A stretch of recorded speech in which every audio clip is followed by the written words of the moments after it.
Okay, so good morning and welcome to all of you. I think maybe we should allow a bit of time because I see participants entering the room. So we give it 1 or 2 minutes until we have them all in the room. Yeah, I see that the list is still increasing and participants are joining.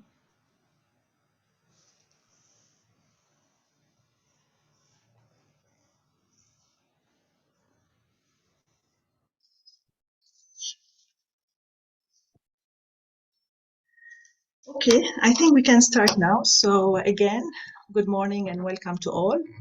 It's a pleasure to welcome you in this webinar that we are organizing with WAPPP, the World Association for PPP Units and Professionals, in collaboration with UNCTAD. UNCTAD is the United Nations Conference on Trade and Development.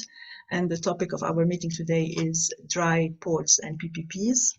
And we hope that this webinar will provide an opportunity to discuss this important topic of dry ports and how PPP can support in their developments, what are the key features, the challenges, the opportunities that could arise, and how we can learn from the experts that we have with us today, as well as with some country experience, namely Angola, Egypt, and India. So we are very enthusiastic about the topic today and the discussion because of we're all facing these new challenges and the context that we're living in regarding the disruption in supply chains, the logjam that we have witnessed at the port level, hinterland, and the whole supply chain of transport, as well as the increase in transport costs. Hence, the dry ports development, which is a part of a node of this whole supply chain, can indeed be a solution to tackle these issues and challenges and support in building resilience of supply chain, as well as in building value chains development and integration. So for that, we're very happy and pleased to have with us a distinguished panel of experts. I will now just put on the screen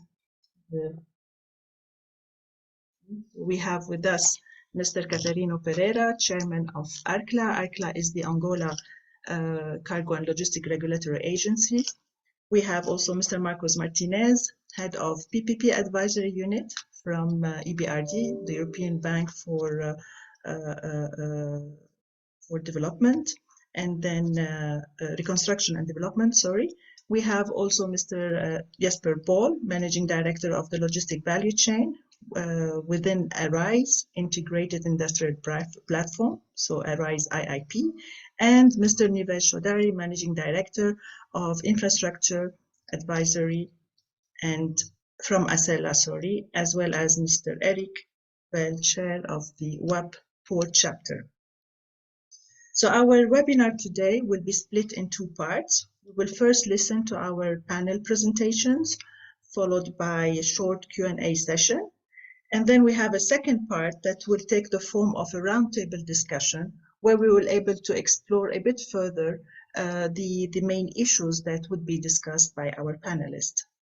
So this webinar is intended to be dynamic and interactive. So we hope from you participants to hear also your views and questions regarding the discussions that we will have. And for that, you have the possibility to ask your question in the chat box that you will have in the sorry, excuse me. I thought I launched the screen, but I realized I did not. I had this anyway. So you will have the possibility to ask your question in the chat, in the Q&A box that you find below. Okay, so before we start with our panelists, allow me first to invite Eric Bell, who will introduce to us the topic and what we're talking about with regard to dry ports and the importance of dry ports and what does it entail in terms of challenges and opportunities. So Eric, you have the floor. Thank you so much, Frida, and good morning to everybody. We have a great panel today. So my idea is just to make a brief introduction to the concept of dry ports. Not all may be equally familiar with what a dry port is. You can also have different names. And I'll just try to share my screen and make present a couple of slides.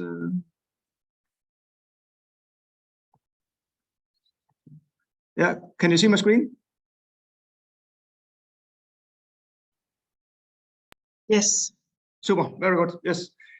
So here is just a sort of a conceptual overview of a dry port and the supply chain. In the top, we have a supply chain without a dry port, and at the bottom we have one with a dry port. So we are adding one supply node in the one transportation node in the supply chain. And in this specific example, we focus on export of cargo. You can see on the arrow, the point the cargo is flowing from the industrial parks to the seaport. But it could also be the other way around on import cargo, where the import cargo could flow to the industrial park, or it could go to a city center or something like that. And you'll see that the idea with the dry port is to use not only road transportation but add rail, bimodal, or also with the potential of waterway transportation, what is referred to as trimodal.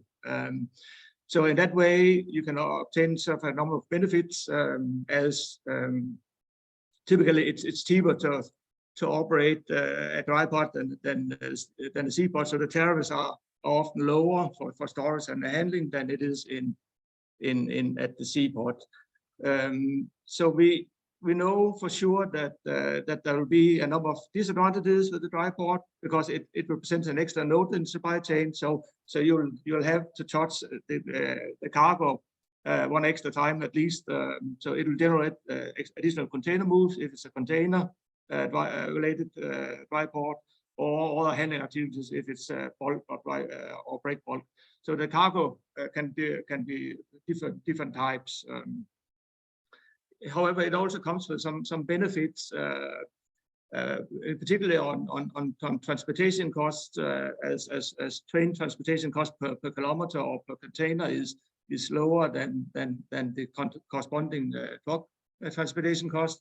So there is some economies of scale in the distribution, and also it can improve sort of the circulation of empty container logistics. So that's sort of some of the direct benefits. I think some of our speakers will touch upon this in more detail, but in particular for the public party, the public side, there are also some indirect benefits, which is important in the economic evaluation. And often when the public party are deciding about a dry port, then the potential indirect benefits can indeed be of high significance. Often the idea is that we see in many places around seaports that we have a lot of city congestion, a lot of truck traffic going around, and the idea is that a dry port can facilitate the shift of truck transportation to train transportation, and in that way also reduce pollution and negative transport emissions. So that is indeed an important part of this decision base for the public party. But all this raises a number of questions on dry port development in a PPP setting, and I have sort of put forward some questions here, which I think the panelists would try to cover here today.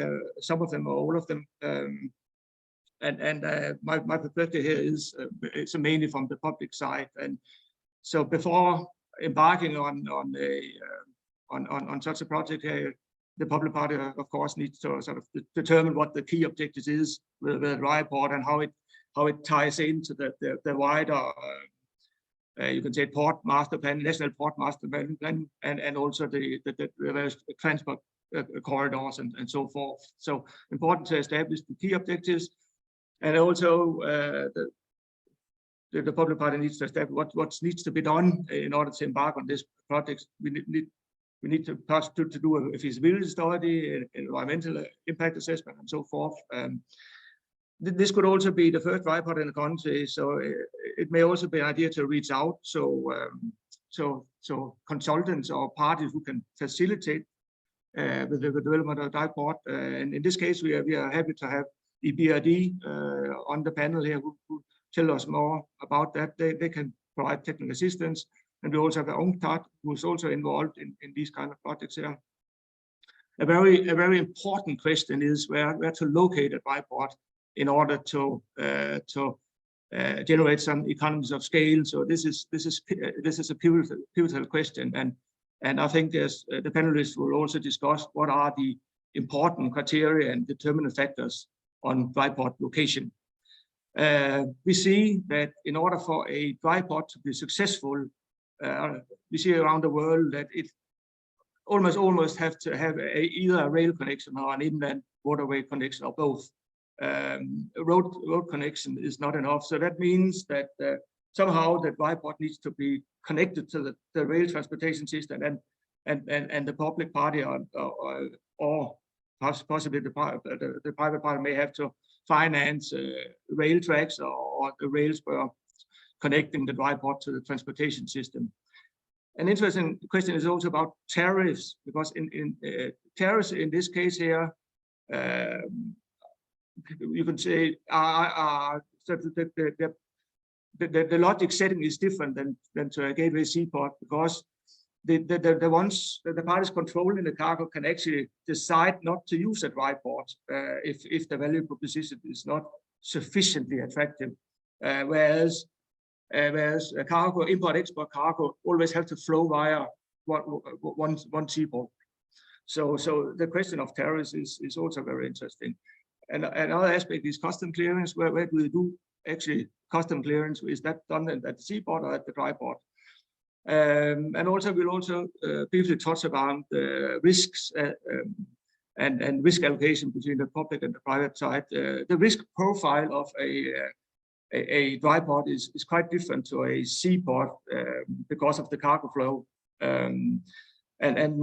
So part of the assessment of developing a dry port is how do you do risk allocation between the public and private party in order to increase the value of money for the viewer, but also to improve the project's bankability.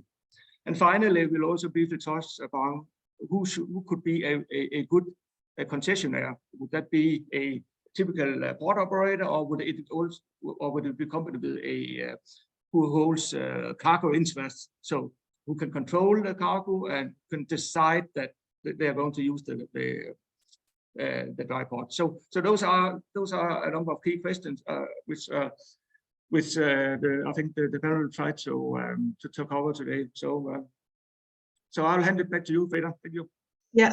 Thank you very much, Eric. Thank you for setting the scene, introducing the topic, and putting forward some key points and questions that need to be asked when assessing the viability of a project and its commercial viability, I would say.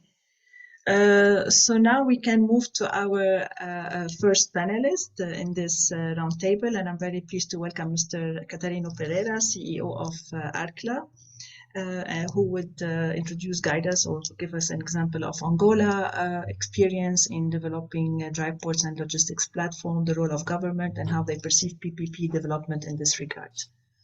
I would be sharing your PowerPoint presentation. So, Mr. Pereira, you have the floor. Just one second. Okay. Thank you, everyone. Thank you, UNCTAD. We are very happy for being part of this panel, and also to share with you our experience, what we are doing here in Angola to develop the dry ports in our country. Please, can you? Yes. You see it? Sorry, I'm not. I cannot see your presentation. Sorry, it's not showing.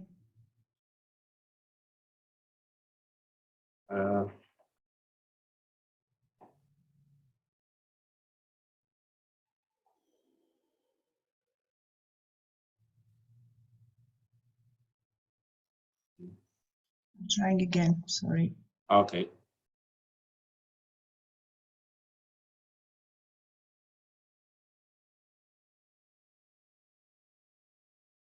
Now it should be fine. Are you able to see it? Yes. Okay. Very good. Okay. Yeah, next, please. Okay. The next. So, okay, this one, we're gonna start talking a little bit about our organization, ARCLA, or what is ARCLA, why ARCLA was established. ARCLA, as Frida already said, is a regulatory agency for the cargo and certification in Angola. This agency its objective is to stimulate the distribution and access of the goods across the country, to facilitate the creation of an optimized logistic network. So what this will do will encourage the network production and diversification of the economy. The main role of this institution is the regulation, supervision, and inspection. And has on this, we will going to have the consolidation of the cargo, the storage and the freight forward activity.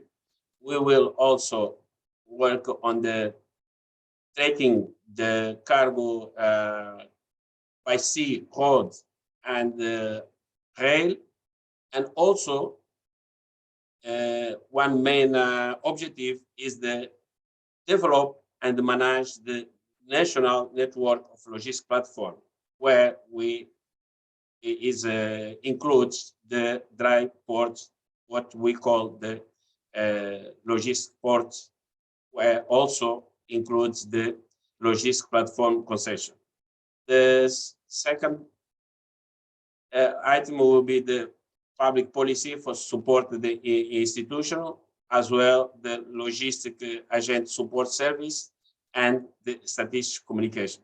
So these are the roles of this institution that was created 2 years ago in Angola. Please, next.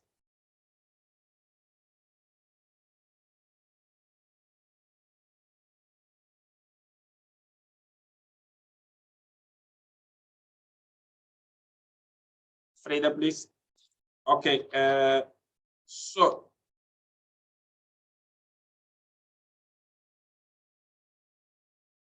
can you continue? Sorry, it's not working. Okay, so okay, yeah, no, okay. So here we, as the previous speaker, here we will present exactly what is this, what we call, or what we intend for the national network of logistics platform. What is the concept? The concept is based on what, why, and how. The what is the reason is to integrate a cluster of logistics platform whose strategic location and operation will guarantee the optimization of the network in Angola and integration of different means of transport. Why? This is for the gonna facilitate an homogeneous development for our country by enabling a faster and economical access to the goods produced of our country, and also will enhance the Angolan's strategic position. As you know, Angola is located in the south of Africa and has a big coast, and through our location we can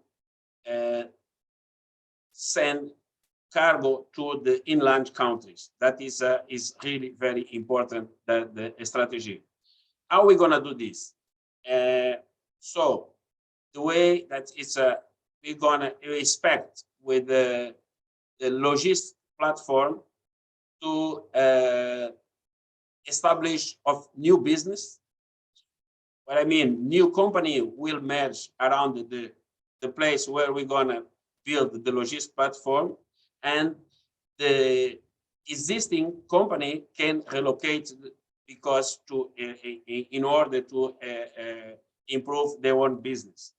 Also, will increase the competition, do the improve of confidence and lower cost, will also optimize the logistics network, will also create employment, direct and indirect jobs, where direct will be the ones that will be inside of the logistics area or of the logistics platform, and the indirect will be the ones that will be crossing the area. Also, we're going to have we're going to improve the production, internal production on the different ways. You're going to improve the production on scale.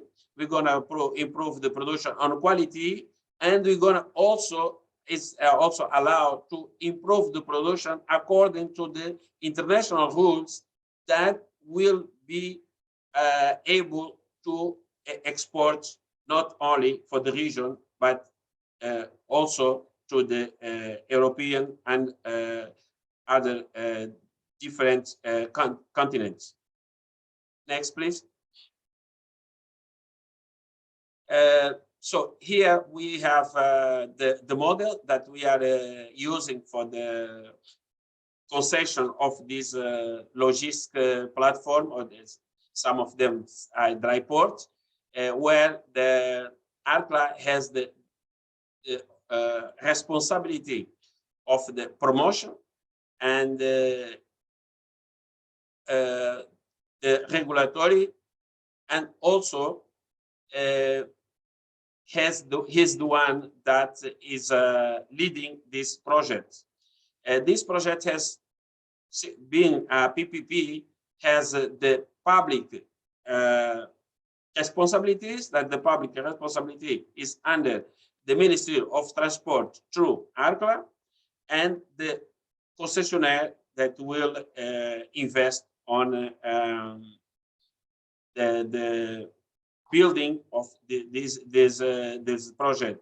Our responsibility, the government responsibility, is to create or build the basic infrastructures to make the project more, we can say, more acceptable, more bankable for the institution that's going to finance this project, and a project more viable in terms of the feasibility. So we have one example of Luvo is one of the logistics platform that will tender that will today is done, and we have $57 billion for the full project, where we have the for the concessionaire and 36% of this amount for the ARCLA, that is the concedent. Next. Okay, this model, as I mentioned, we shows the BOT, where the concessionaire has the responsibility to do the design, to build, operate, and after the term of the concession, this can be transferred to the government, or again to another concession, or to another management, kind of the concession for the management. We, as institution that has the responsibility to develop the project, we create one basic layout. We did the studies of feasibility, and also we are also in charge, as I mentioned, to create the condition for the investment on the base infrastructure in order to have one project acceptable for the ones that want to come and invest. Well, I would like to give a note that this dry port or this logistics platform, they will be building on a greenfield project. They are greenfield projects because there is nothing nearby the area where we're gonna build, or we are building this logistics platform. Next, please.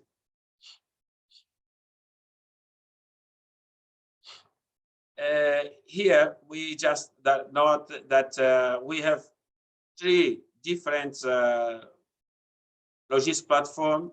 They are intermodal. We have the coastal platform. We have the transborder platform, as we are the connection platform or dry port. So is in each model we have different requirements for according to the goods or the products that we gonna handle and gonna store on this logistics platform. Next, please.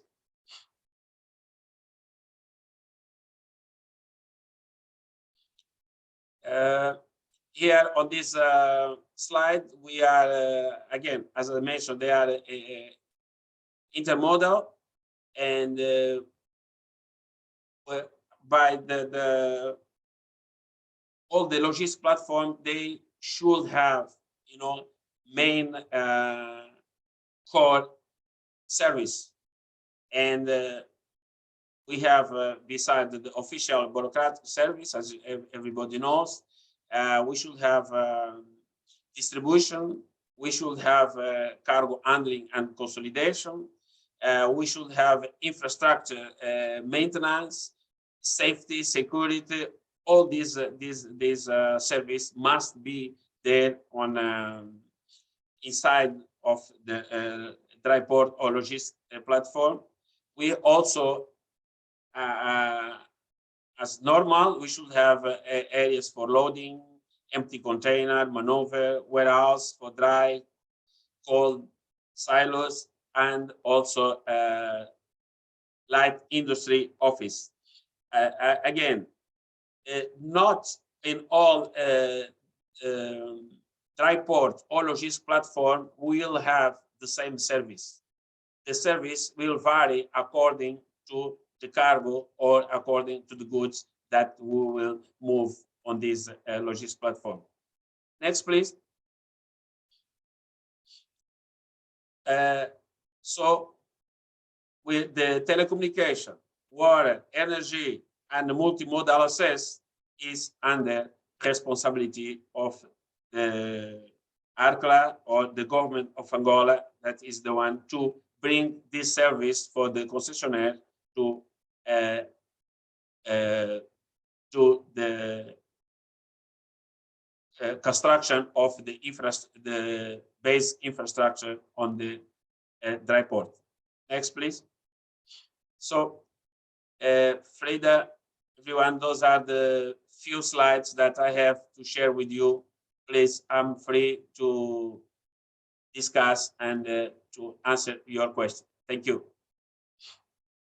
Thank you very much, Mr. Pereira, for sharing Angola experience and reinforcing the importance of setting a clear national program for dry port development, and as well as the regulatory framework and the PPP model that can be apply to it with the role of government in this regard. And apologies for the screen sharing. I had some problems with my computer. Now I'm very pleased to invite EBRD, Mr. Marcos Martinez, to share with us the perspective of the development banks, more specifically EBRD, how they are developing dry port programs, including through PPP, and building on their experience with the Egypt program for dry port development. Allow me very to introduce Mr. Martinez. So Mr. Marcos Martinez is a civil engineer background. He is high-performing professional in infrastructure finance, design and construction, project management, commercial development, asset management, and sustainable finance. He's based in London and has over 15 years of experience in PPP projects for both public and private sector, focused on PPP primary market, mostly OECD countries and different sectors. He is also responsible for the preparation and implementation of PPP projects, supporting different governments on the EBRD countries of operation to develop infrastructure projects, maximize the integrated value, and consider environmental and social externalities. Marcos, the floor is yours. Thank you. Thank you, Frida. Good morning, everyone, and or afternoon or evening, wherever you are. Thank you for the kind invitation, and thank you to the WAPPP on having me presenting what we are doing on this very exciting sector. I don't have a specific slide or presentation to share. I prefer just to have an open dialogue and explain what EBRD is doing as a developing institution, and specifically more in Egypt, where we have and we are helping the government in the developing of so far 2 dry ports. But going a little bit upwards, EBRD and other IFIs as well have program to provide technical assistance to countries in the infrastructure sector that covers the whole life cycle. Okay, and again, this is general in terms of infrastructure. So we can really engage very upstream in the planning phase of infrastructure. We can really help them with laws, with master plans, with a strategic assessment of specific sectors or assets. And then when and if the government is interested in developing specific projects, we can also provide assistance. And that assistance can be in the form of funding. It can be in the form of consultants, or it can be, in the case of PPPs, also a specific advisory.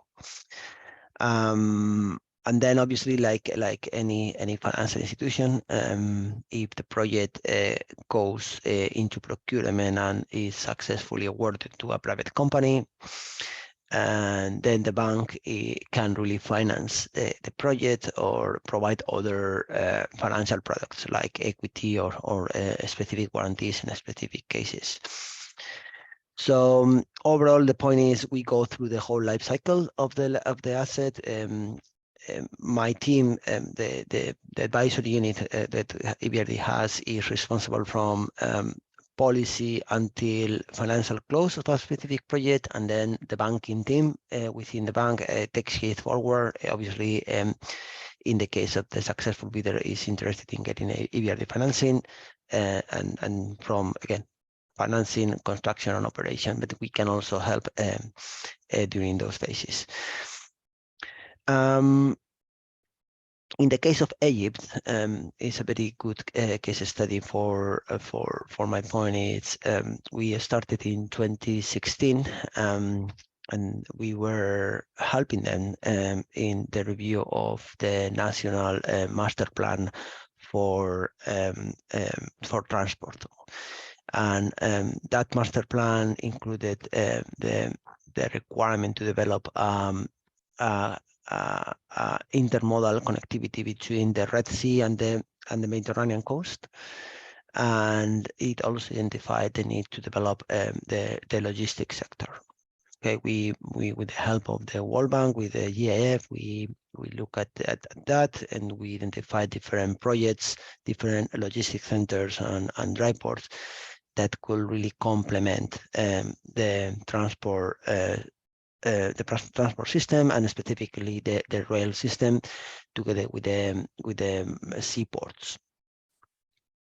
So then after that, we identified a first initial project in the city of 6th of October, where we have been helping, or we helped, because effectively we finished already the development of the project of the dry port in the city of 6th of October. It's a very interesting project because it has it's in the the west side of Cairo. It has a direct rail connection to the port of Alexandria, and obviously it's very well and strategically located because it's very close to the industrial zone in 6th of October, and also to the Great Cairo area, where obviously most of the freight is destination is, or the exports are coming from. We started in 2017 with the preparation of the project. We help them with feasibility studies. We help them. We prepare commercial analysis, demand analysis, forecasts. We also help them in the structuring of the PPP. We structure together with advisors the project under the national PPP law. So effectively, it's a PPP, and then we help them throughout the tender of that PPP, that PPP agreement, during 2 years, a little bit more than 2 years, with ups and downs. And then the project was awarded in 2020 to a consortium of El Seguidi Electric from Egypt, Schenker from Germany, and SLP Logistics, and after the competitive dialogue. And then the project was commercially closed 2021, and right after that, the project was financed by the bank, and now is fully constructed and is starting operations currently as we speak in this quarter in 2022. So approximately 5 years of development since we really started, and doing a lot of work in terms of technical definition of the project, in terms of marketing of the project, and also a lot of support in terms of the tendering and structuring.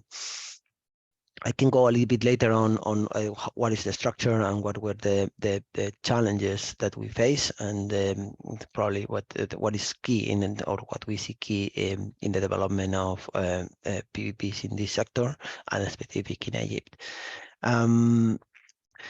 So far, the project is an investment of 60 million euro. With a minimum capacity of 720 TEU per day, and to ramp up over time when the capacity in the rail line that connects with the airport, with the dry port improves, because it has capacity. Currently, the rail line only has capacity for 6 trains a day. But once they finish one bypass, they need to construct, the capacity will significantly increase. So again, there is a mandatory obligation for the company to ramp up capacity at the dry port.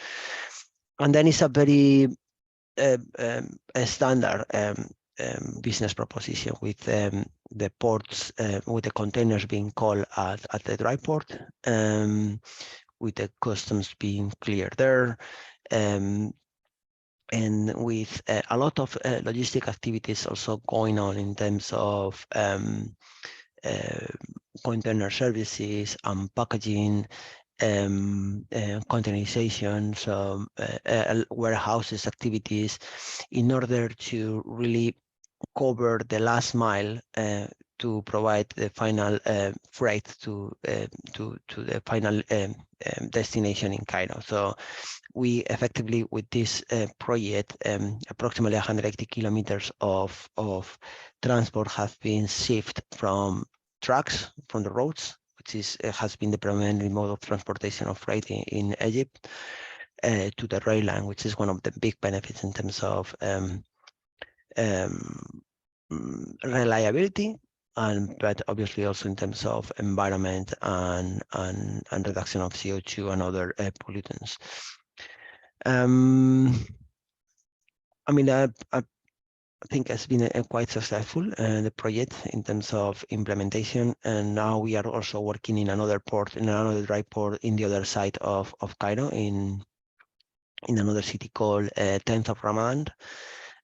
We have done most of the work so far. We are in the final stages of the competitive dialogue with a very good for consortiums participating in this tender for another larger dry port. The 6th of October was only 100 fedans, which is approximately 45 acres, and in the case of the 10th of Ramadan is almost double the size, but it also includes a logistic area attached to the dry port. Also the nicer part of the 10th of Ramadan is with the location in the in the east side of Cairo, and the rail connection to be constructed, that is under construction. It will have access not only to the port of Alexandria, which is in the Mediterranean coast, but also to the Amieta port, to Port Said in the Red Sea, in the Suez Canal. So, long story short, we started in 2016 with a little bit of policy advice in the master plan for the transport sector in Egypt. And we have developed one dry port already, almost helping with the second dry port that we again hope to close even this 2023. Happy to answer questions later on. I'm also more than happy to go into more specifics on how was the PPP structure in terms of guarantees, in terms of risks. Yeah, and I'll leave it there, and hope it's interesting for the audience. Yeah, thank you very much, Marcos. It's indeed very interesting, and I think we can pick up all these issues related to PPP, guarantees and structure in the Q&A session roundtable. Thank you very much for sharing this interesting experience of Egypt and underscoring the importance of also building a technical assistance program when you also support as a development bank dry port developments, because it's not just about the PPP per se, but everything that goes around developing the dry port, the regulatory framework, the master plan you mentioned, the laws, as well as understanding also what we're talking about when it comes to PPP. Thank you very much for that. Now we move to our third panelist, and I'm also very pleased to welcome Mr. Jesper Bol, who will give us the private sector perspective and the role of dry port as enabler of value chain development, building on ARISE integrated industrial platform experience, where also AFC, the African Finance Corporation, is a shareholder in ARISE IIP. A brief introduction of Jesper. Jesper Bol is based in Dubai. He's heading up the logistic value chain within ARISE IIP, responsible for all logistic infrastructure activities across the ARISE IIP portfolio. This involves port, dry port, railroad, warehouse, and shipping activities. Jesper has extensive international experience in Europe, Asia, USA, Africa, and Middle East. Leading companies as well as in a portfolio of businesses with a proven record of turnaround and profitable growth through organic growth, acquisition, and business partnership. He holds an MS degree in economic and finance from Denmark, and has also different course and training from executive programs from IMT, among others. Jesper, you have the floor. Thank you, Frida. Thank you for the nice introduction. Let me do a share of my screen.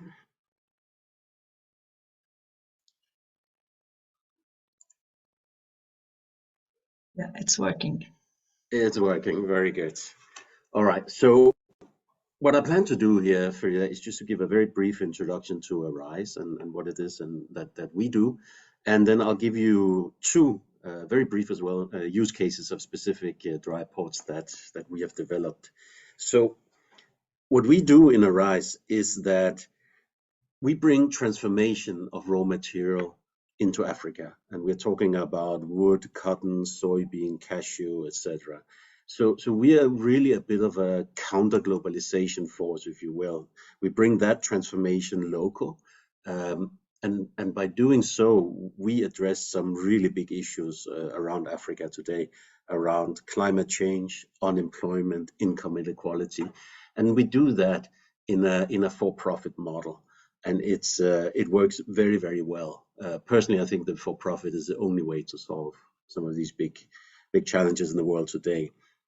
We do a range of other activities around that in the periphery, and those are things like ports, ICDs, railroads, airports, power plants, etc.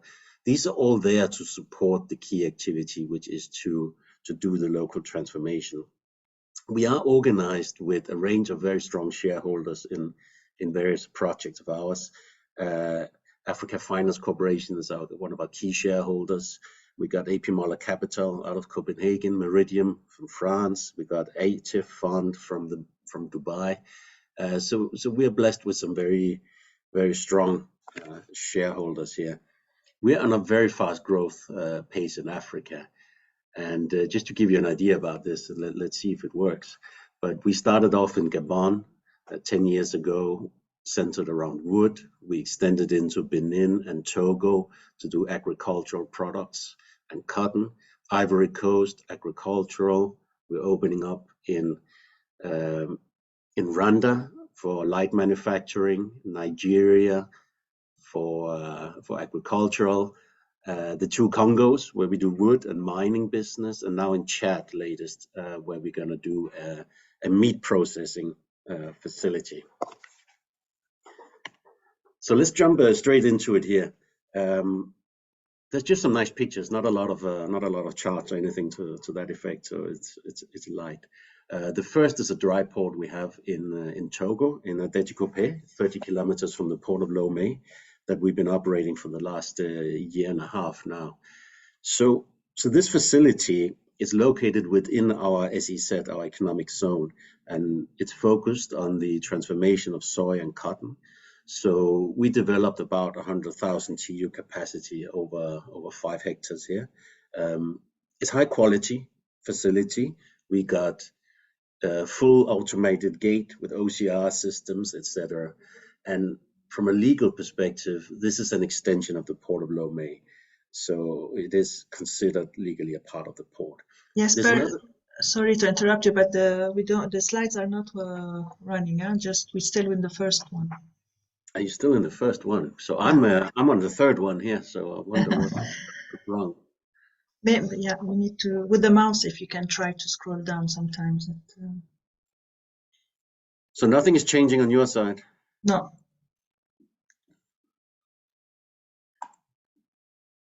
Let me see if I do it again, if it changes something.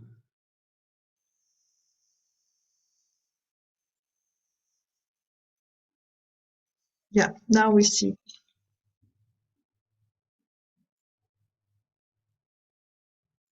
So you see some pictures moving now?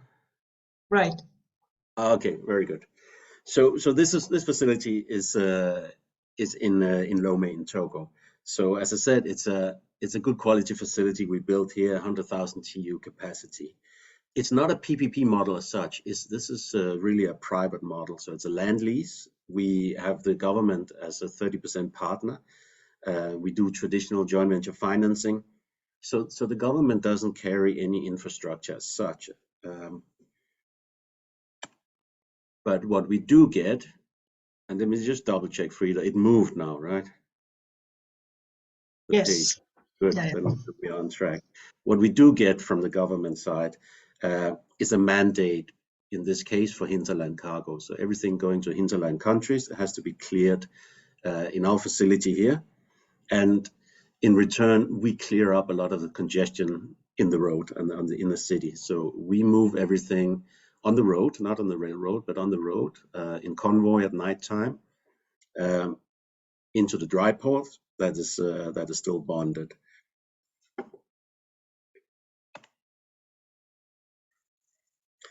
So an important part of the value creation for us is that we can manage both sides of the trade. So we get the inland move from the import cargo, and we generate the backhaul from the exports in our SEZ.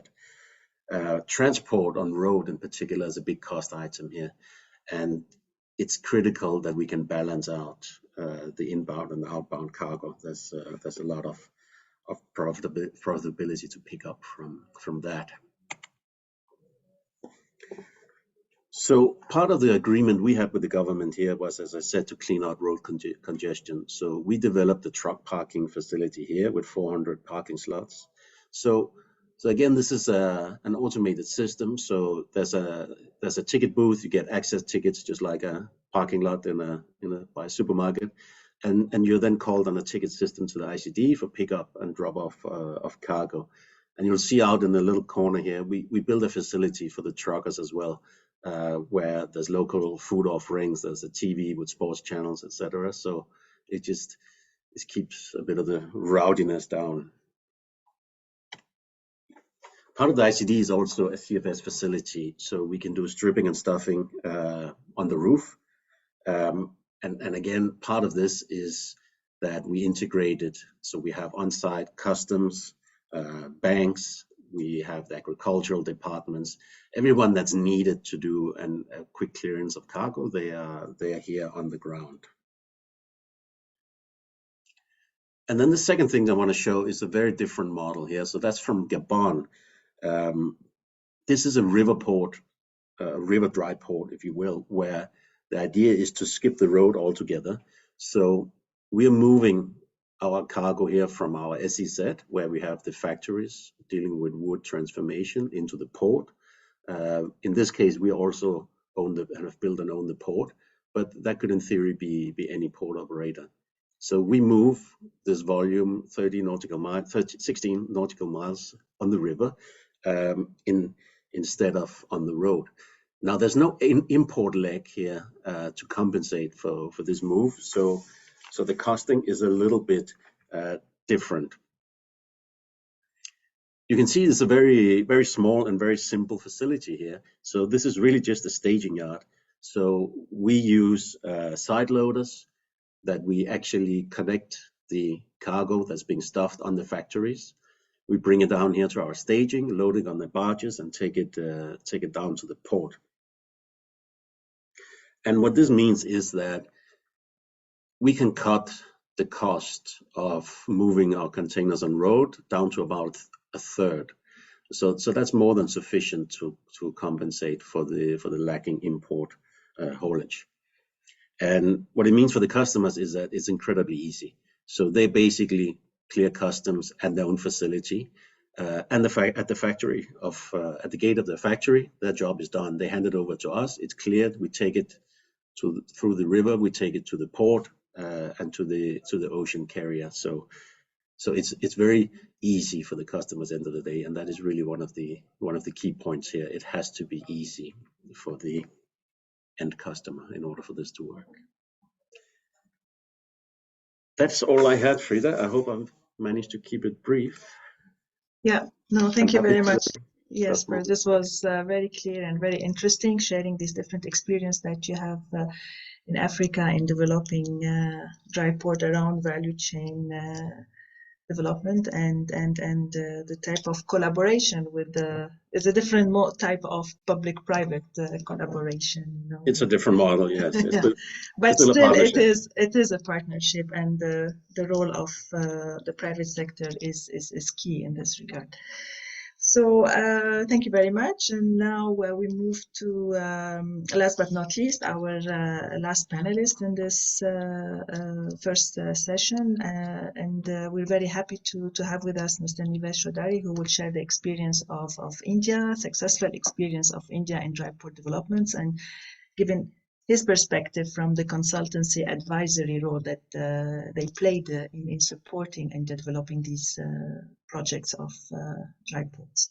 I will give also a brief introduction of Nivesh Chaudhary. So he's an infrastructure professional with experience in consulting for ports, logistics, and supply chain. Over the years, Nivesh has worked on various large-scale, multidisciplinary, domestic, and international consulting engagements for promoters and decision-makers in various countries.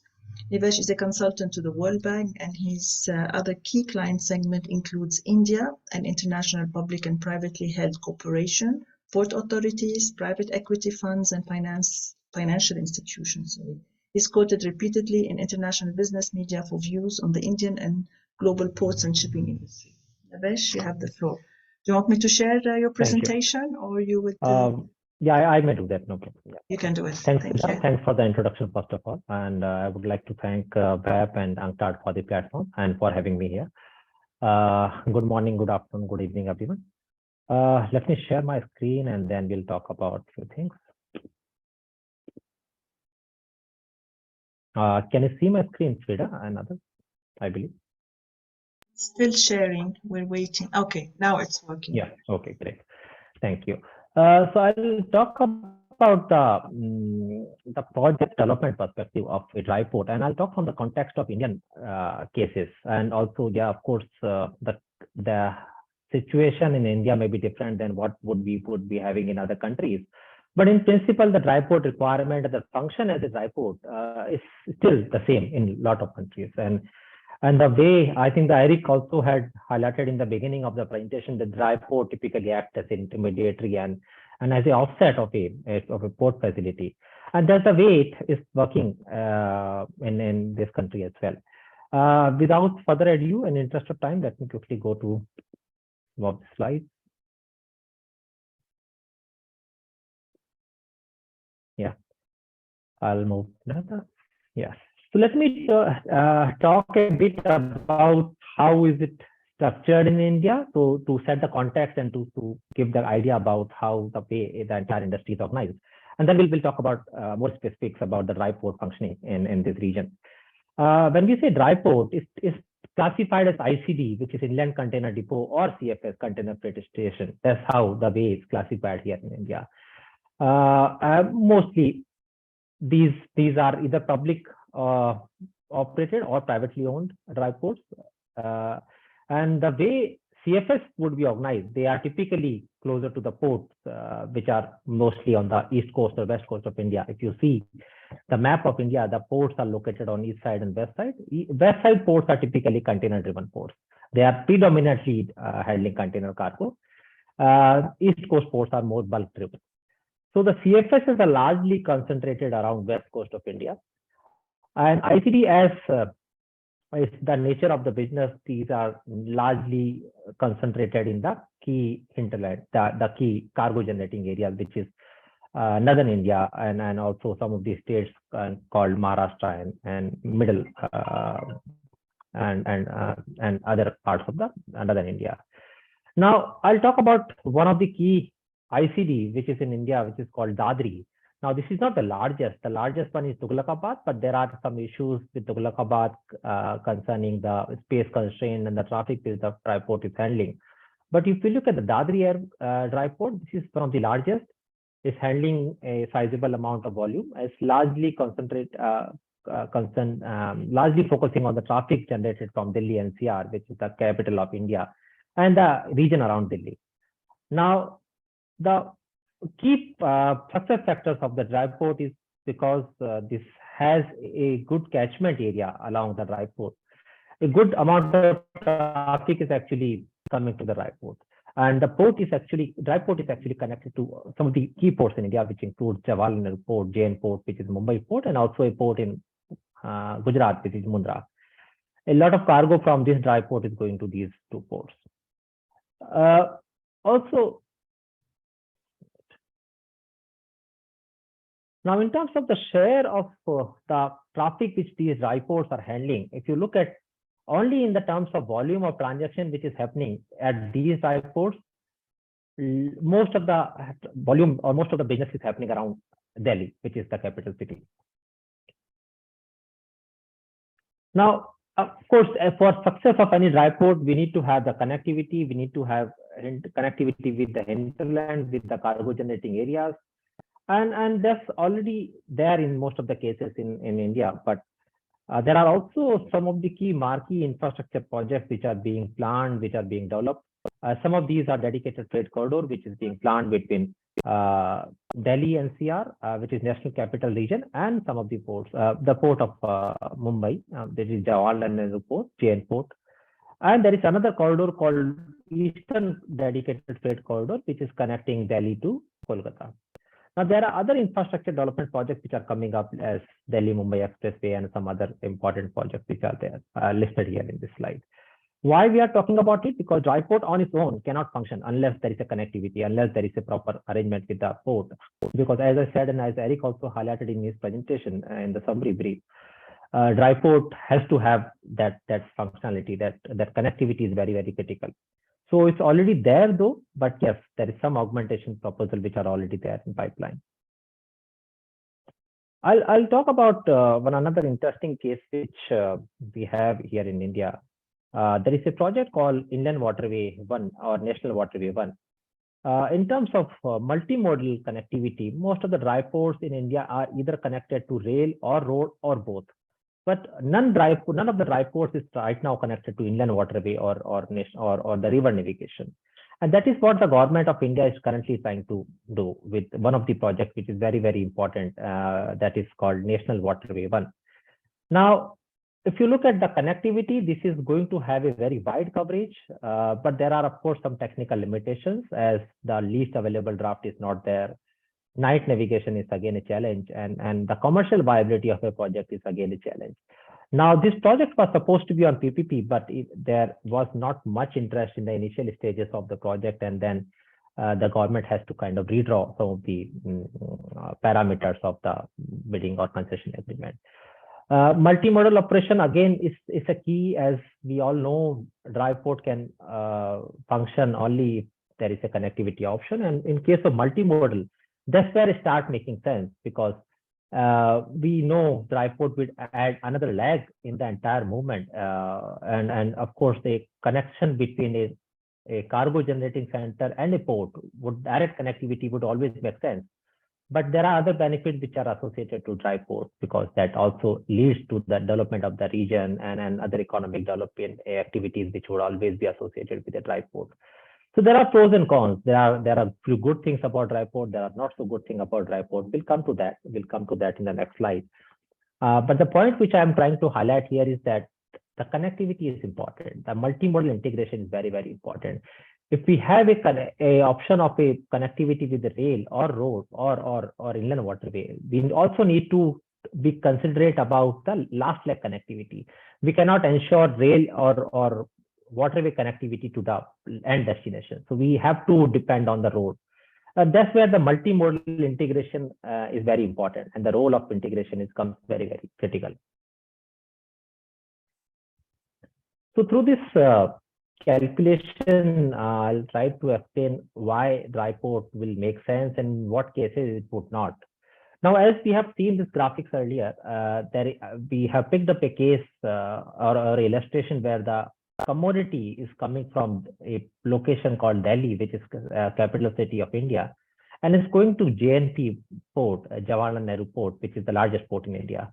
Now, considering a case of movement between Delhi to Mumbai, we have developed two scenarios. Now, scenario one is the direct movement between Delhi to Mumbai. Scenario two is the movement from Delhi to Mumbai via ICD Dadri, which is actually in Delhi itself. So in scenario one, there is a direct movement. There is of course, the benefit of the movement is direct, so there is no multiple leg involved. The loading unloading would not be multiple times. It would just be loading at the source destination. There would be unloading at the port. There would be transportation costs, which of course would be for the entire distance between the source and the port, which is the destination, and the custom clearance. So the total cost we try to compare with the cost which would be there in the case of ICD. Now, this is again a benchmark cost, because a cost will also depend on a lot of other parameters, the custom clearances, which we have considered as an average time which could typically take in case of India, but it can be lower or higher in most of the cases. But to compare two scenarios on an equal parameter on an equal footing, we thought we'll develop these two cases. Now, in the second scenario, where the cargo is going from Delhi to Mumbai via ICD Dadri, the challenge which we have here is the stuffing would have to happen at Dadri in this case. So the cargo would typically go from the origin, which is the factory or a sourcing location. It would go to the ICD, which is the dry port. So when I say ICD, this is the dry port. The way it's classified in India is either it's called dry ICD or CFS or MMLP. So the cargo would have to be stuffed at ICD Dadri. Now the loading and unloading would have to happen again because there is a lag involved. And then once the cargo clearances would happen at ICD Dadri, that loading and then unloading at JNP port would have to happen again. So although there is a saving in terms of cost, which is there in custom clearance, and that time taken would be slightly higher, but still there is some marginal saving which we can see in terms of handling the cargo at ICD Dadri.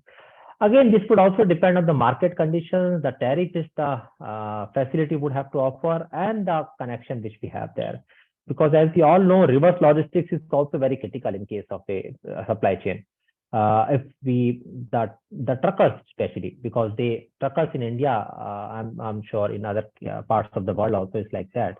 I've worked in Africa a lot, and that's where I can closely relate to the operation, the way it's happening in India.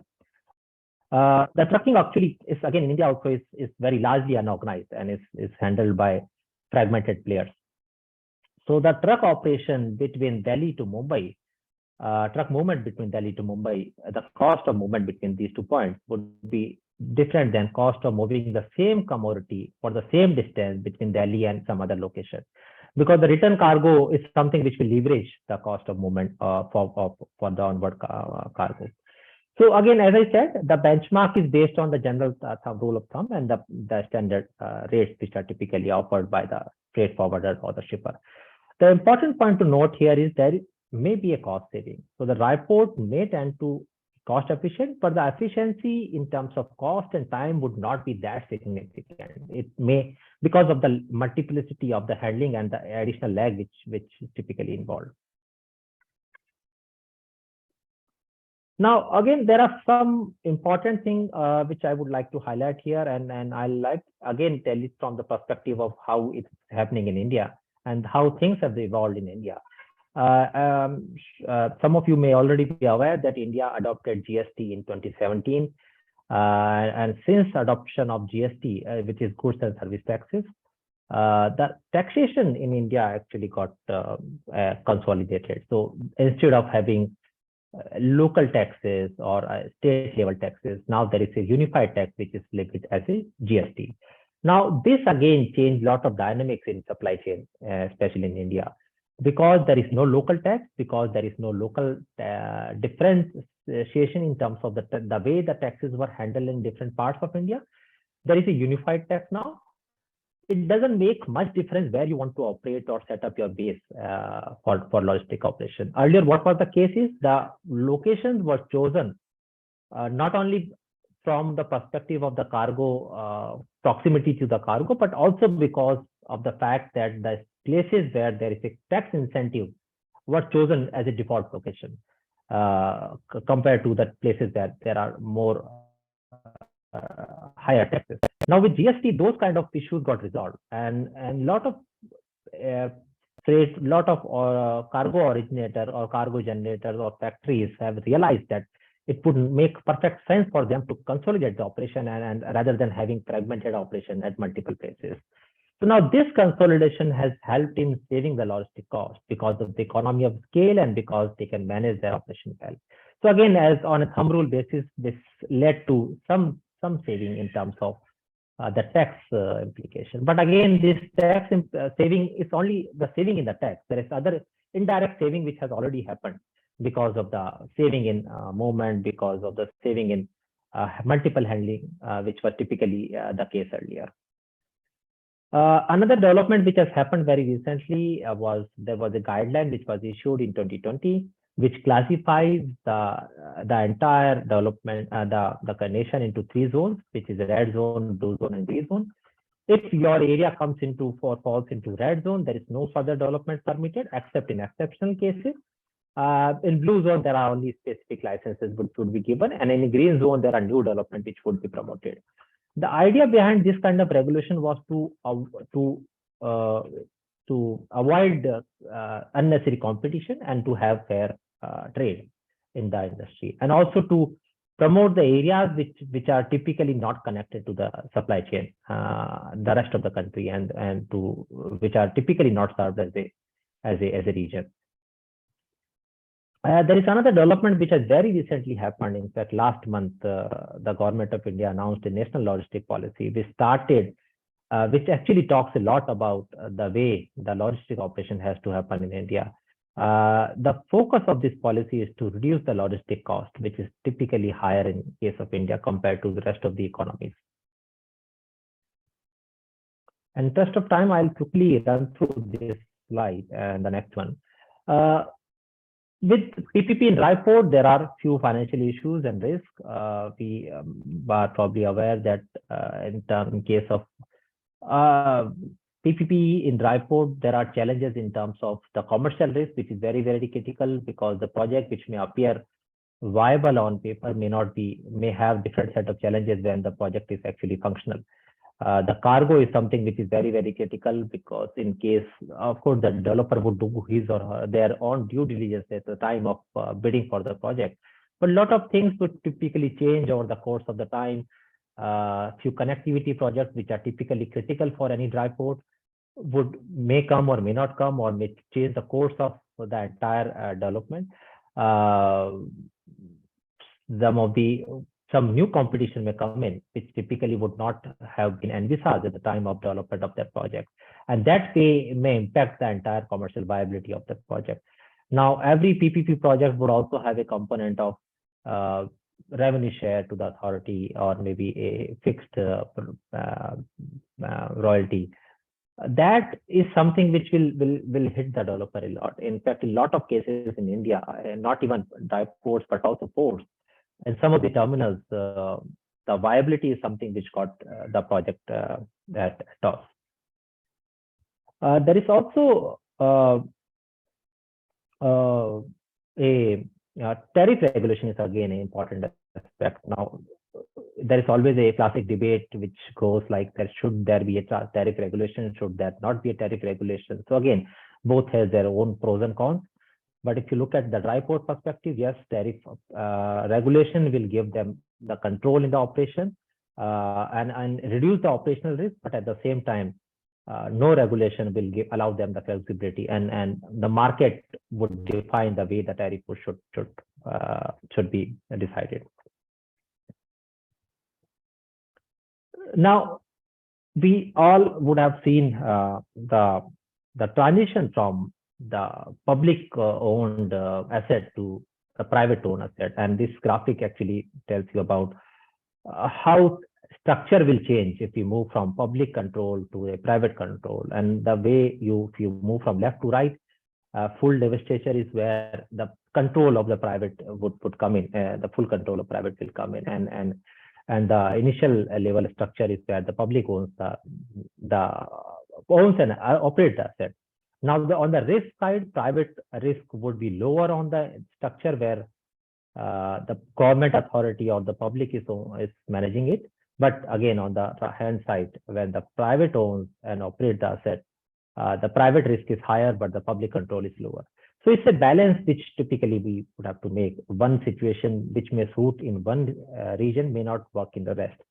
So it has to be contextualized, of course, and it has to be in sync with what is the local requirement, and of course the policy regime of a region. Now, if I come back to the context of India, ICD or CFS, which is dry port in Indian context, these are largely privately owned. Now, the private investment is high in case of dry ports in India. There are very few dry ports which are operating in JV. There are countable actually, but there are large players who are into it. But gradually, what we have witnessed and experienced is many large players, global players, and also including shipping lines have started showing interest in hinterland cargo operation.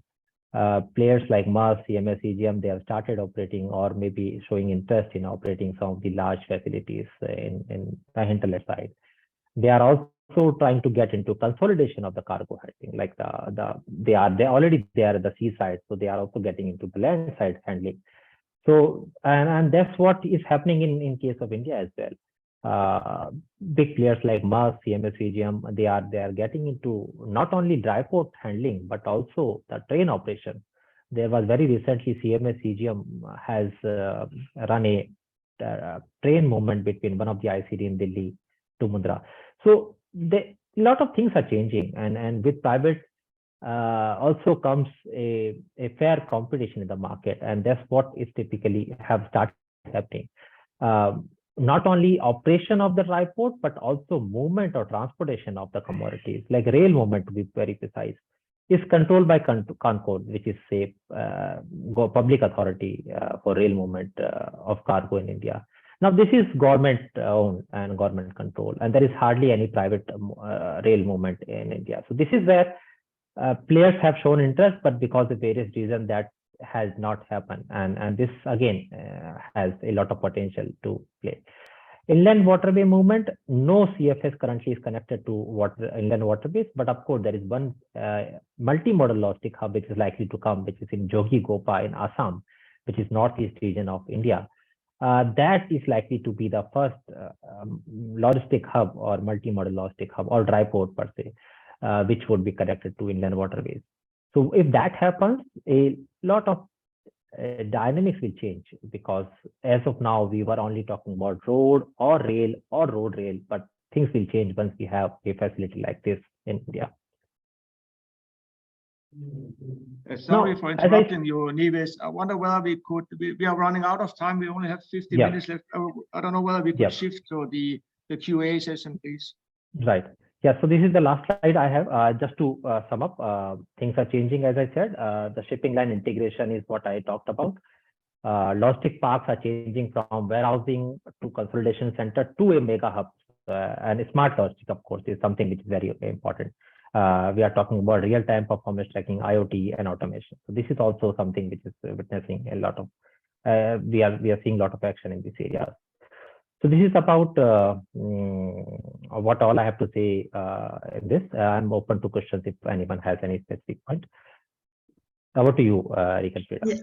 Thank you very much, Nivesh. Thank you. This is a very interesting experience of India and how they're also defining their new strategy, I would say, to have an integrated approach to dry ports and infrastructure development with PPPs. Yeah, as Eric was saying, we're running a bit ahead of time. So what I would suggest is maybe we skip the Q&A session for this part, and we move to the debate and discussion.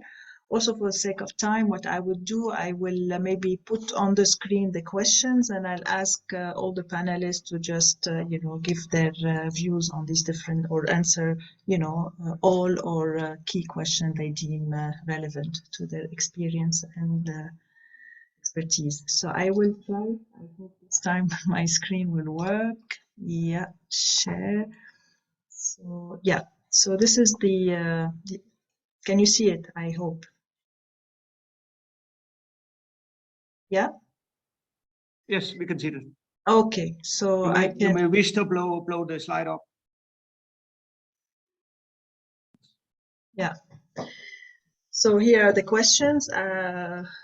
6 questions. What are the key decisions to be taken when structuring the process of dry port and PPP, and how do they differ, for example, from greenfield seaport project in terms of commercial risks, viability, investment, and operation? If you could also highlight some of the key commercial and financial risks associated with dry port or other risks as well. Question 3, what are the challenges and opportunities for PPPs in dry port? Why site location for dry port is of critical importance, and we heard it also from previous speaker. Tariff regulation or not, whether we should have a tariff or not, and how to establish that. And last question, what do we consider a good concessionaire? What decisions were made to qualify for a bid? Is it about expertise, experience, or other? So now maybe I can turn to Mr. Catarino, if you could please share with us your views and experience with regard all these set of questions, or the most relevant to your experience? Thank you. Okay, thank you, Frida. Thank you for all panelists. We had excellent presentation, and we could learn from the other experience. So regarding what are the key decisions when we start in this process, it's important what are the objectives of the government first, because depends on what kind of projects you will be developing. And you know, our projects, they have been developing based on the master project of the development of the transports in Angola. So this is based on this book where we develop our project. As there is one of the main decision is for the developing of the country, and and also is the economical viability of these projects, taking into account that if we go in a PPP, it's important that our project, they should be viable and economical for us, for the government to do the concession, and also take into account in a green field, that most of our project will be green field, is the capacity of the government to invest on a basic infrastructure, because there are certain risks that the potential concessionaire or the private investor will not take. For example, it's important the risk relating to the land should be under the government responsibility. We have to prepare all these risks and give to the potential investor or warranties that his investor will not have a problem during the time that we'll do the management of this infrastructure. As we challenge and opportunity of the PPP, as we already said, you know, give to all the countries the opportunity to bring more cargo, mainly if the cargo will be taken by rail. As you know, the cost to take the cargo by roads are quite expensive, and has a lot of challenge. But our strategy is to have an intermodal, but most to carry this cargo via rail. And bringing the cargo by rail will reduce the cost of this cargo, and also on having these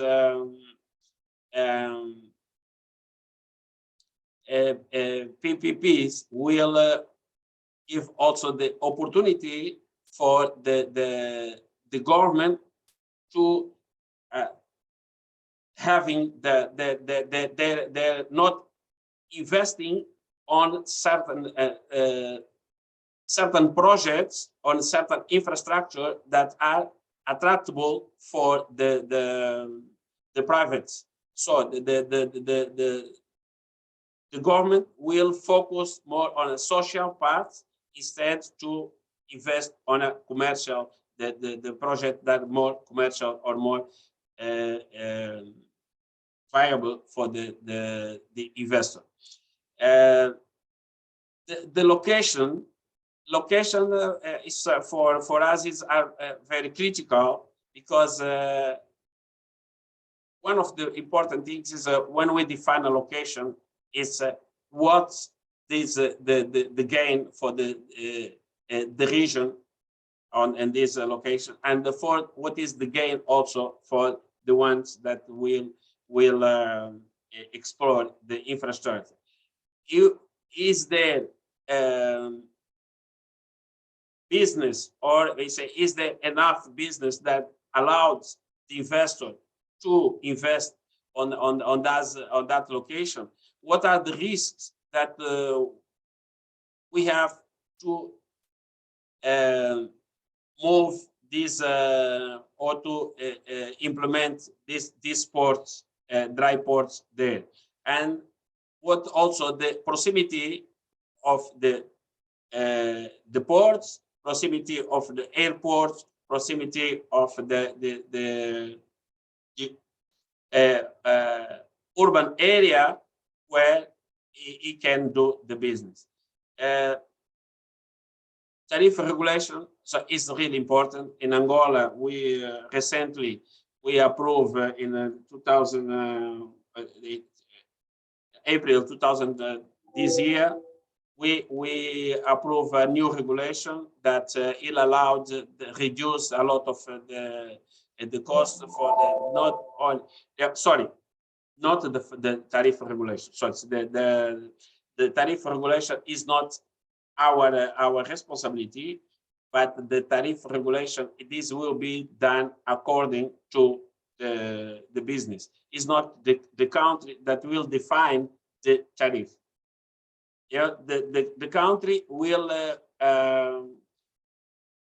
follow according to the competition, but what will implementing is the benefit, the fiscal benefits, the taxes that allows the concessionaire to, or the potential investor to come and invest on this project.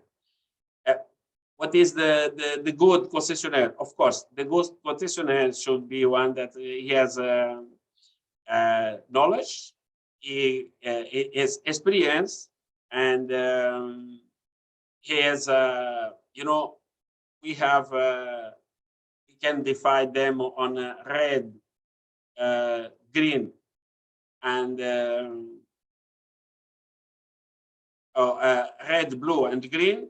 And the one that is on the green side. Why on green side? Because the green side is the one that the follow the United Nations regulation.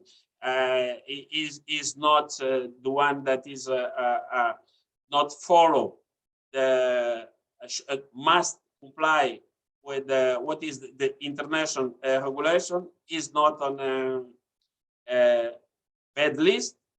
You know, all these things that you understand when you manage this kind of the dry ports, you can bring to the country things that can create problems for the country. For example, if you are managing bringing container with guns or this material that is not acceptable. So these are the good concessionaire that we know that they are on the green list, not for Angola, but for the worldwide. Those are the few things that we can talk about these things. Thank you. Thank you very much, Mr. Catarino. Now I will move to Marcos. Maybe you can give us also the perspective from the bank, maybe highlighting some of the questions. For example, you referred to earlier, that is the challenges and opportunities for PPPs in dry port. If you can emphasize a bit more on this point. Yes, very quickly, since we are running out of time. I mean, in my experience, and in the case of Egypt, it's critical. On one hand, the location. So you need obviously a location that is strategically position in order to be close to the original destination of the freight, but also it has a close by rail link. Okay, that's the first thing. And obviously there are other legal issues in terms of encumbrances and ownership. Okay, in a PPP, the land is provided by the government, so it should be owned by the government. And the other point I would like to highlight is tariff. Tariffs in the case of the projects in Egypt are free. So the concessionaire is free to charge whatever price they want for the services to the users, to the freight companies or shipping companies. Because I think it makes sense, because effectively they are operating in a competitive market. They are competing with seaports, with other mode of transportation. So there is no point in trying to regulate those tariffs from the government. And one important point on the last question is on concessionary. In the case of Egypt, the PPPs, the contract term doesn't have any kind of warranty from the government in terms of revenues. Okay, and these are greenfield projects, so there is no estimation in terms of, I mean, the demand risk and the revenue risk is completely transferred to the private operator, to the private company. So in my opinion, and based on our experience, it's critical that one of the members of the consortium or the consortium that is awarded the contract can demonstrate they have access to freight. Okay, either shipping companies or freight companies. That's critical, because effectively they will be able to demonstrate to lenders later on that they can bring revenue and cargo into the facility. And that's, again, is very important, especially if you aim to structure this project with non-recourse finance to the private company. Yeah, I'll leave it there. I would like to leave some time for my colleagues to answer. No, thank you very much. This is very useful and interesting to see this difference of, tariff regulation and the revenue guarantees actually of cargo movement. Okay, now we can move to Jesper. Maybe you can also share your views on these in respect of also how did you structure your projects, building on these elements of investment and operation and commercial risks. Sure, and if I may just pick a couple out here that are probably most relevant from my side, then it will be around the second question here. One thing that sometimes is done wrong is this approach by host countries of, we build the capacity and the business will come. That approach very rarely works, and it's very important to understand that the way cargo moves, it's a whole ecosystem. It's incredibly sticky cargo. Consignees are tied up with customs officers, with warehouses, with long-term habits, with local business partners, and changing that ecosystem around is incredibly difficult. It really has to make sense for every single stakeholder if you're going to have a chance of making a dry port successful. So the whole idea of build some capacity and it will fill up, that's never going to happen on its own. And then maybe to add a comment also on question number 6, I think the number one quality here is that you need someone that has a local understanding of the trade. How does it practically work? The interlinkage between customs, ports, road, police, systems, all of those things. If you don't understand that in great depth, then it's very difficult to design your ICD flows or your dry port processes. And there's an interesting point around volume control and dependence. And I agree, if you have an element of volume control, you take a lot of the risk out. So obviously it's good to have a concessionaire that controls volumes to some extent. it's also a risk in the sense that if it is a port operator or a shipping line, well, they do control cargo, but they tend to shut others off as well. So if you have one shipping line running a dry port, the other shipping lines will see it's a competitor, and they will not be inclined to support it.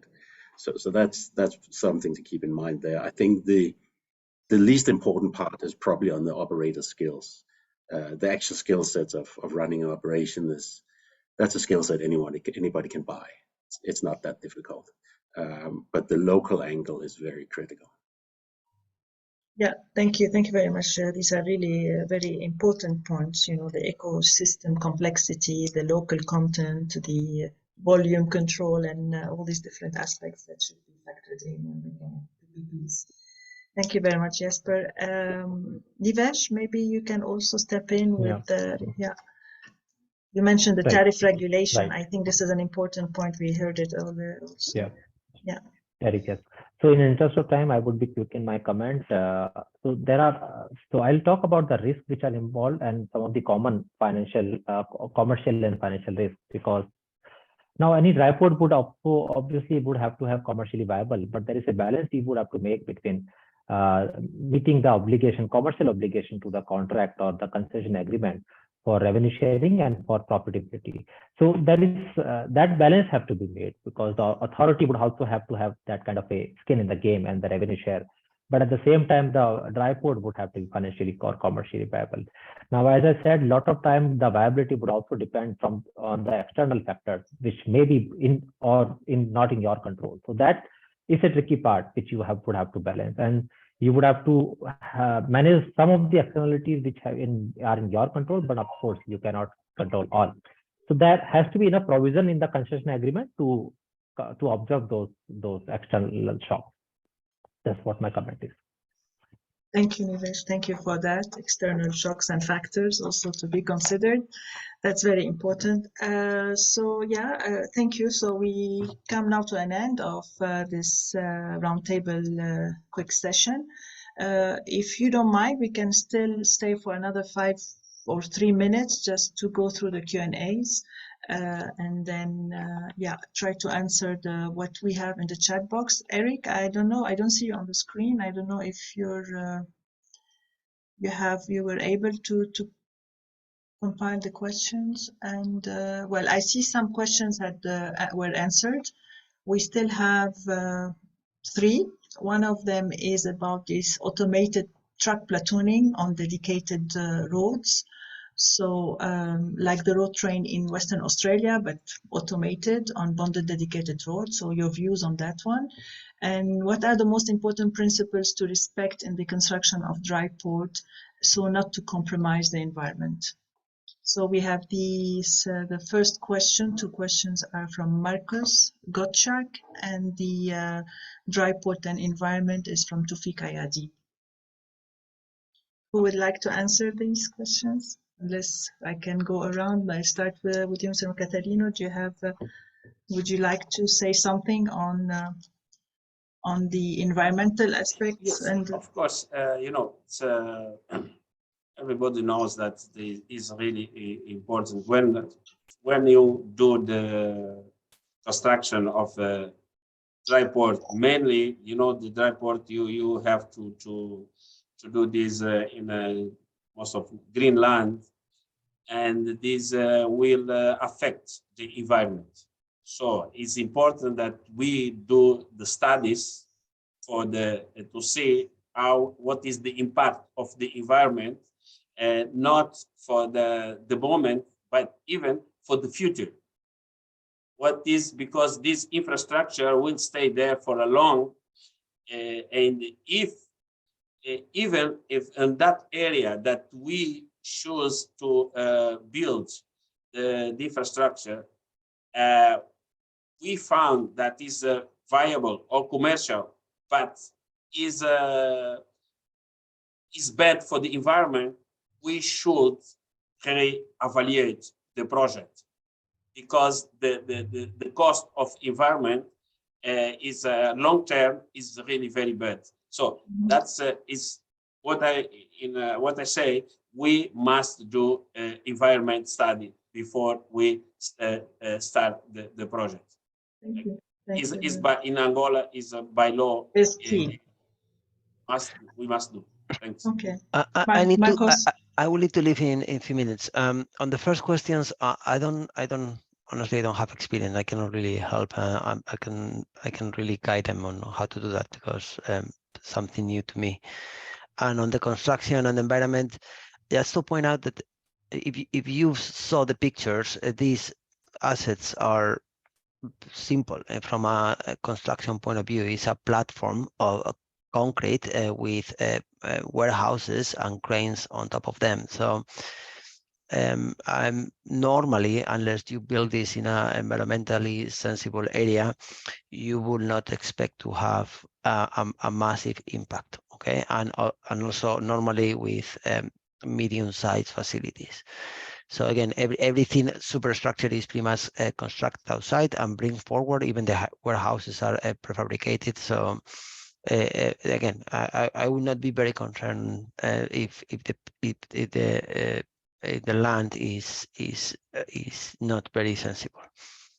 Thank you very much, Marcos, and thank you also for because you want to leave, for your presence with us, and I'm for really also sharing. I saw that you replied to some of the questions in the Q&A. Thank you very much. Jesper, bye-bye. Thanks. Bye. Jesper, do you have anything to say on the? Yeah, maybe just to add on the construction side of it. So what we do is that we follow the IFC standards for development and the kind of environmental impact assessments we do for any kind of infrastructure. And that to us is really the way to ensure that it's the best and the easiest way for a developer to ensure. Just you pick a standard and you make sure that your developers follow it. Often our standards then from the IFC is over and above what local requirements are, and that's okay. That's one of the positive contributions that we can bring. I think another part you can consider is a lot of the things we do is broad. Warehouses are done prefab and shipped around the world. So choosing local providers of cement, etc., those things go a long way in reducing the shipping. Thank you very much. Thank you. Hivesh? Yeah, of course, dry port also offer a lot of environmental benefits. So in fact, in terms of dry port, because this helps in consolidation, so a lot of times when the cargo, which typically has to go from the manufacturing station to the port, that cargo can be consolidated at dry port itself, and the combined cargo can actually go to the port instead of having multiple trips or smaller consignment going to the port. So now in that sense, dry port offers a lot of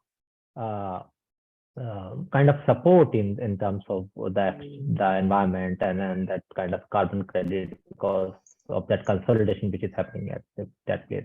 And there is also a scope for a lot of value-added services at dry ports, typically, which are not may not be available at port because of the space constraint. But dry port can also offer you space for value addition, consolidation, pre-packaging, packaging, labeling. So those kind of activity can happen at dry port, but probably may not be possible at ports. Yeah. Yeah, thank you. Thank you also for your intervention.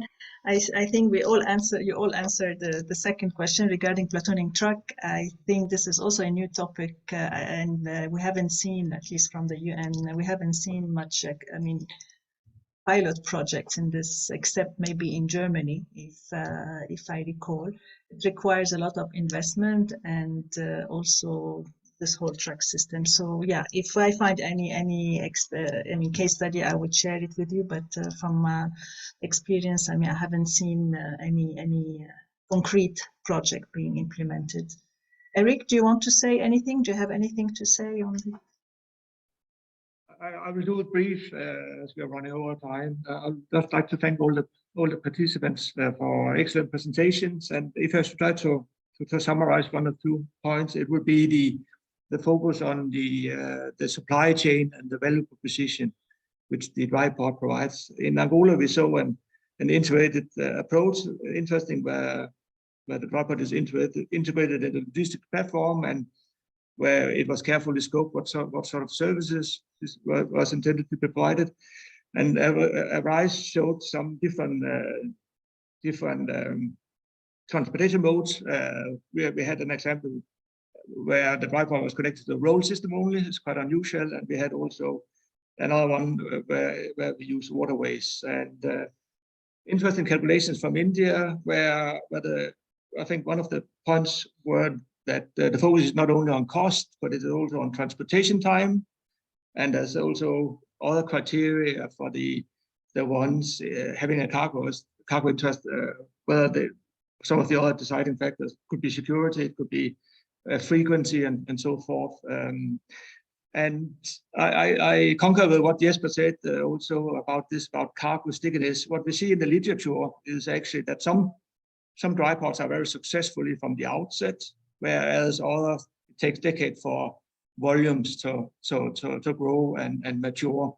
So it's I think it's very, well, I sense it's the value proposition of the dry port is extremely important, and we have to think in who would use it, and that also, so not only as it could be shipping lines, it could be other parts of the cargo with interest. I think that is important when you develop a dry port.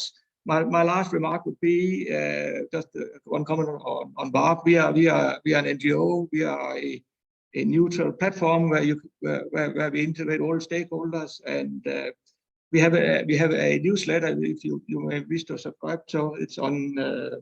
You can find it on in the bottom on our homepage. Click on there, and we have regularly events like this you can attend. So thank you so much from my side. I think thank you. Very interesting.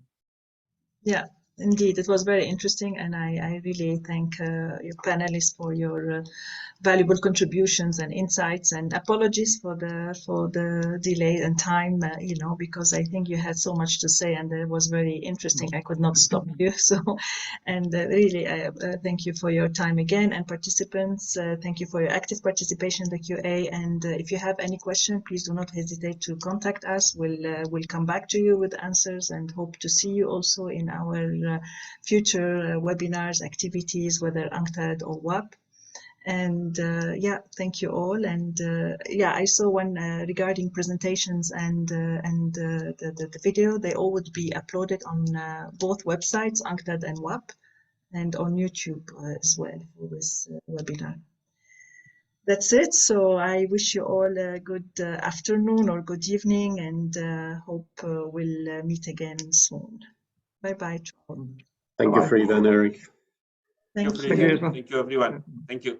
Thank you, everyone. Bye-bye. Bye-bye.